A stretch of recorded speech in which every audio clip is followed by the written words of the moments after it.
Sicilië mag zich het grootste eiland in de Middellandse Zee noemen. Het is gelegen ten westen van de hiel van Italië, omgeven door de Middellandse, de Tyreense en Ionische Zee. Door zijn strategische ligging is Sicilië door vele volkeren veroverd. Zij hebben allemaal hun stempel op de cultuur gedrukt. Palermo is de grootste stad van het eiland en tevens de hoofdstad. Het is een drukke stad waar een kleine 700.000 mensen wonen en werken.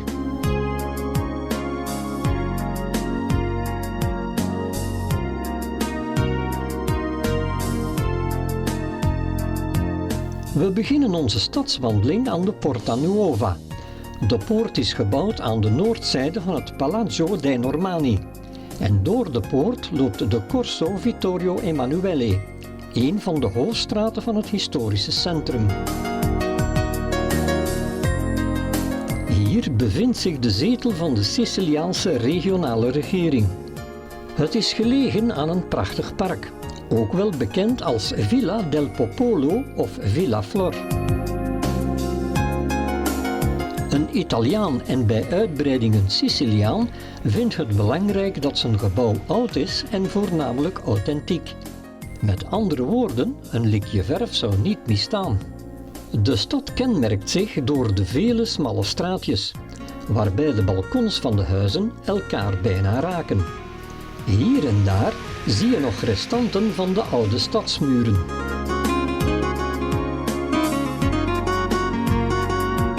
San Giovanni degli Eremiti is een 12e eeuwse Normandische kerk, met 5 Arabisch geïnspireerde rode koepels. Het gebouw staat leeg en biedt al zo een mooie indruk van de bouwstijl. In de rechtervleugel zie je nog enkele restanten van de oorspronkelijke fresco's.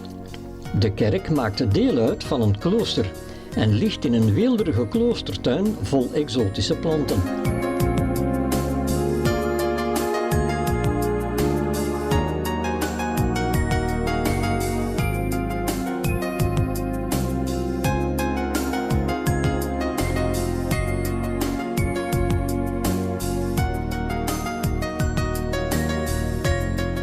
De autovrije binnenstad telt zoveel uitzonderingen dat je amper nog kan spreken van autovrij.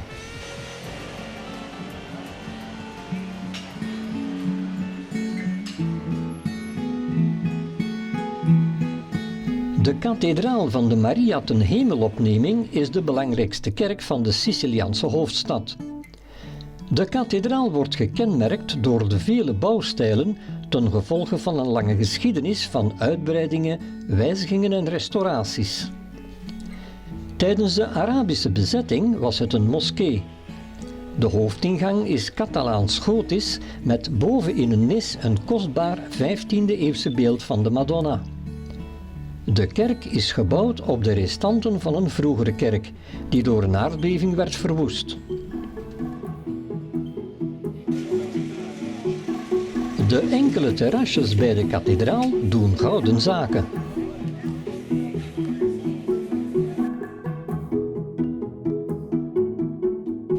Op de zondagsmarkt is het gezellig druk, eerder uitgelaten zou ik zeggen.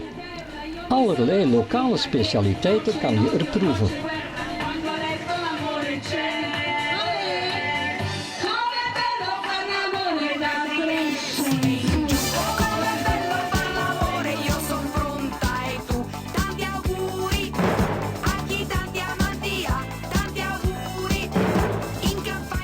Arancini, de gefrituurde risottoballen, zijn een lekkernij. Soms zijn deze gevuld met ragout of met verrassende combinaties van ingrediënten. Waar je ook loopt in Palermo, je botst steeds weer op een of andere kerk. En afhankelijk van wie ze bouwde met verschillende bouwstijlen, zoals bijvoorbeeld deze kerk. Het Piazza Pretoria is gelegen in het historische centrum. In de volksmond wordt het plein van de schande genoemd, vanwege de vele naakte beelden van de fontein. De Quattro Canti, een rond plein uit 1620, is het centrum van Palermo en is dan ook echt het centrale punt van de oude stad. De 4 kwadranten van het kruispunt worden ingenomen door gebouwen met halfronde gevels. Aan het noordelijke eind van de Piazza Pretoria staat het Chiesa Santa Catarina, de kerk van het 13e-eeuwse Dominicaanse klooster. Het interieur is een indrukwekkend voorbeeld van Siciliaanse barok. De decoratie stamt voor het grootste deel uit de 17e en 18e eeuw. De muren en kapellen zijn versierd met veelkleurig marmer en stukwerk.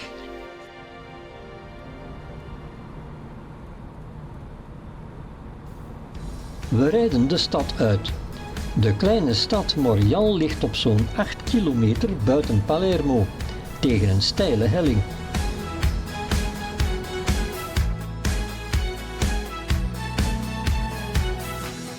Vanop de parking is het nog een flinke klim naar het centrum. We komen in een motortreffer terecht en moeten ons een weg banen tussen blinkende machines. Gelukkig is het rustig in de kleine achterafstraatjes. In de Arabische periode werd de bisschop van Palermo gedwongen om zich buiten de hoofdstad te vestigen. Een kleine kerk in het latere Morial werd aangewezen als de nieuwe kathedraal van het bisdom. Mozaïeken uit de 12e en 13e eeuw bedekken het grootste deel van het interieur van de kerk.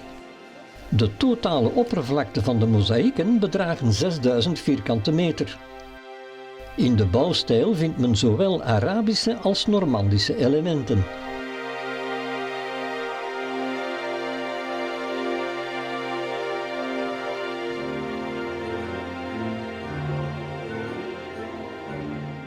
Terug in de hoofdstad bewonderen we het Teatro Massimo Vittorio Emanuele.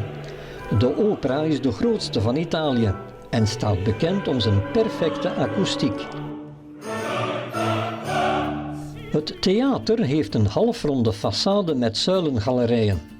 Een indrukwekkende triomfboog vormt de ingang. Op zondagavond floreren de Sicilianen graag langs de boulevard, waarna ze in de kleine straatjes tot in de late uren dineren. Buongiorno Italia con i tuoi artisti, con troppa America sui manifesti, con le canzoni, con amore, con il cuore, con le donne sempre meno suore. De weg naar Erice is adembenemend mooi. Vanop de weg zie je de Monte Sanguiano, waarop de stad is gebouwd, al liggen. De weg loopt door het bergachtige landschap langs de zee omhoog, naar het middeleeuwse stadje. Erice is volgens de overlevering ooit gesticht ter ere van de godin van de vruchtbaarheid, de schoonheid en de liefde. Het allereerste begin van het stadje hebben we te danken aan de Elimi, die er een bedevaartsoord stichtte. Later werd deze plek ook door de Feniciërs, de Grieken en de Romeinen als heilig beschouwd.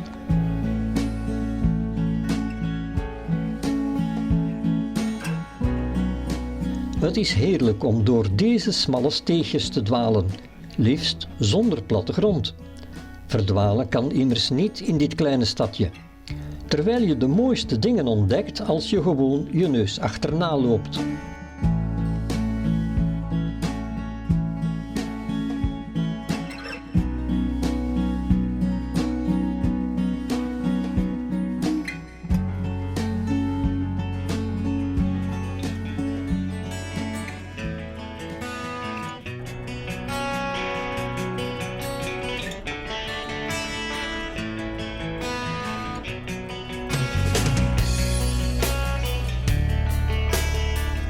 De steile, bochtige weg naar het dorp is vaak het decor van autoraces. Autobanden moeten de racewagens behoeden voor een diepe duik.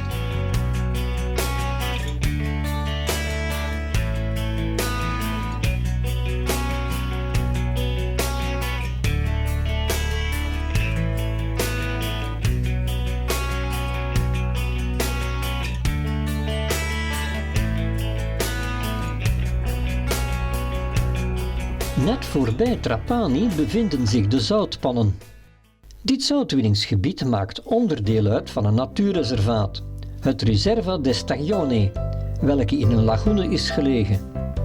Talrijke flamingo's hebben er hun thuis gevonden. Door de aard van het voedsel zijn ze eerder grijs dan roze.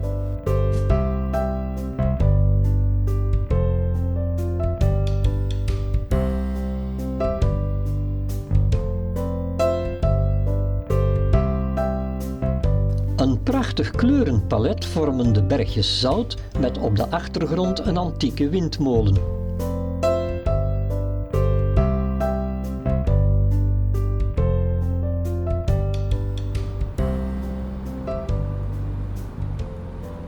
Het landschap wordt vlakker naarmate we Mazzaro del Vallo naderen.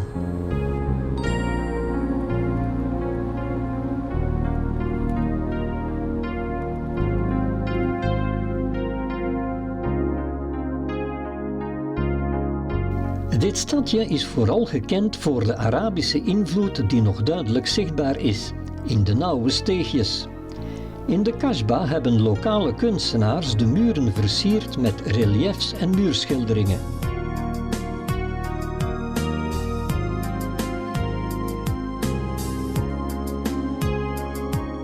De belangrijkste bouwwerken in het centrum zijn de kathedraal uit de 17e eeuw en de Normandische 12e eeuwse kerk San Niccolò Regale.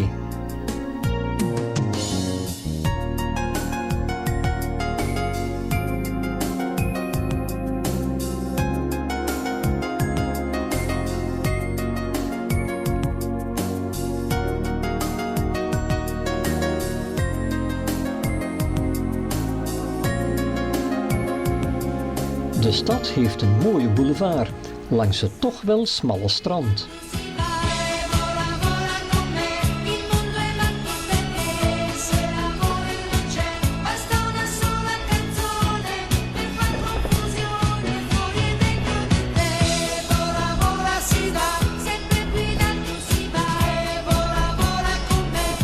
We reizen verder naar Agrigento. Deze middeleeuwse stad heeft een bruisend centrum met vele chique winkels, goede restaurants en bars. Maar het is de Vallei van de Tempels die we gaan bezoeken.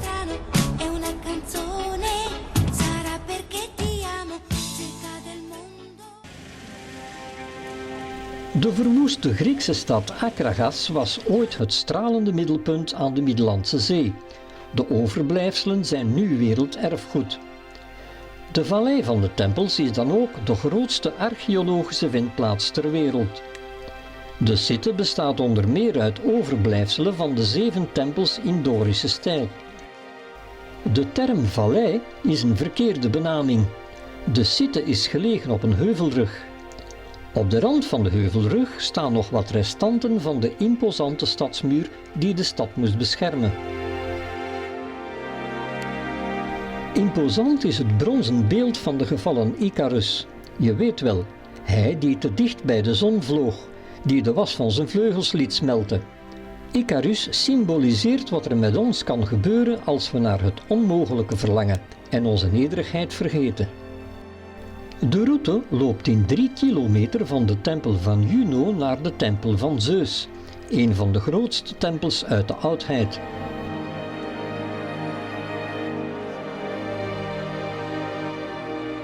De site bevat ook een prachtige tuin vol cactussen, citroen- en olijfbomen. De Girgentana-geit is een typisch Siciliaans geitenras. Bijzonder zijn de gedraaide horens.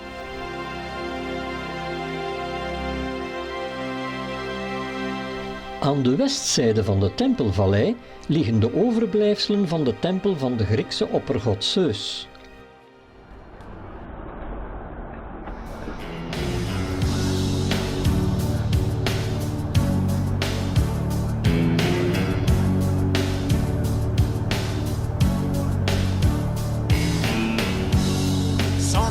situazioni. We zetten onze reis verder richting Syracuse, maar eerst bezoeken we Villa Romana del Casale. I distacchi e i ritorni. Da capirci. Deze Romeinse villa is vooral bekend vanwege de vele, zeer goed bewaard gebleven vloermozaïeken, met onder andere jachttaferelen, goden- en heldensagen en de zogenaamde bikinimeisjes. Ook de oorspronkelijke vloerverwarming is nog duidelijk zichtbaar. Sommige delen van de oorspronkelijke muren met fresco's staan nog overeind. De villa werd nog bewoond tot eind 11e eeuw en werd later door de Normandiërs verwoest.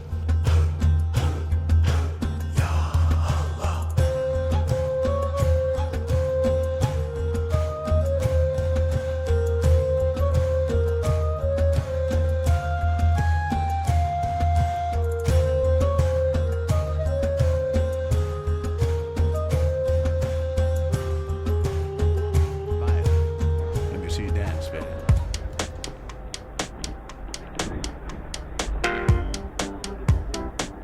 Yeah. Let me see you dance, man.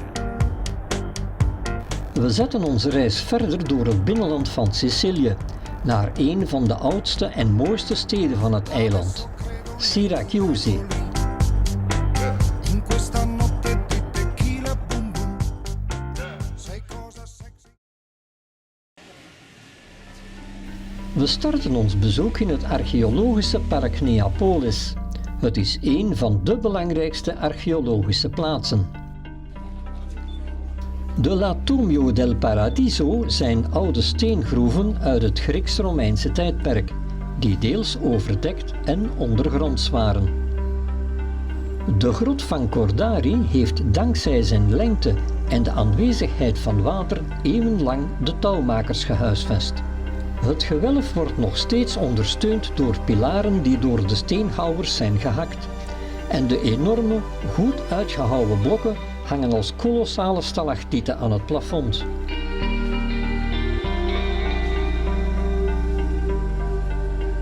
We wandelen verder door een prachtig stukje natuur naar het oor van Dionysius. Zijn bijzondere vorm, vergelijkbaar met een oorschelp, en zijn akoestische eigenschappen brachten Michelangelo di Caravaggio ertoe het oor van Dionysius te noemen, waarmee de legende werd bevestigd dat de grot gebouwd zou zijn door Dionysius, de tiran van Syracuse. Het Griekse theater, uitgehakt uit de rotsen, stamt uit de 5e eeuw voor Christus en het is de grootste op Sicilië. Boven het theater bevindt zich het monument gewijd aan de bronnimfen.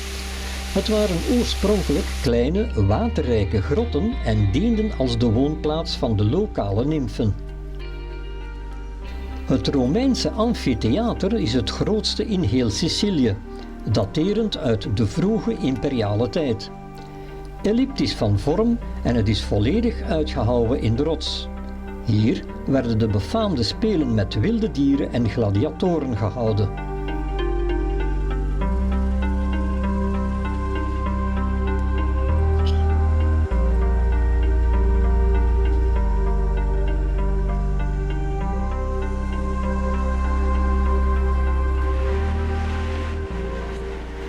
Bij het oversteken van de brug naar het oude stadsdeel Ortigia heb je zicht op de boten die aanleggen bij de jachthaven. En, zonder het te beseffen, bevind je je voor de tempel die aan Apollo is gewijd.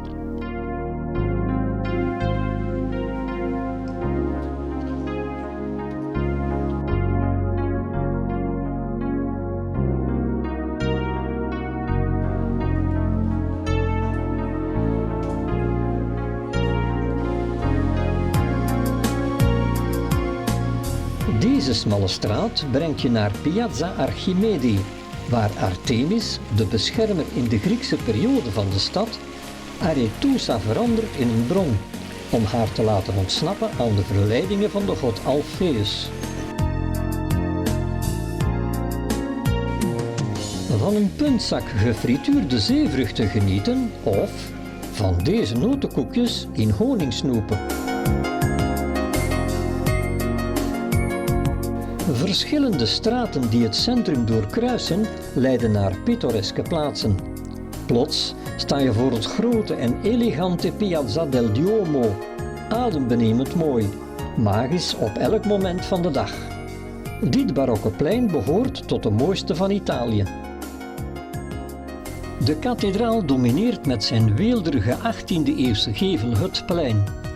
De basis is een Dorische tempel, gewijd aan Athena, die met de komst van het christendom werd omgevormd tot een kerk.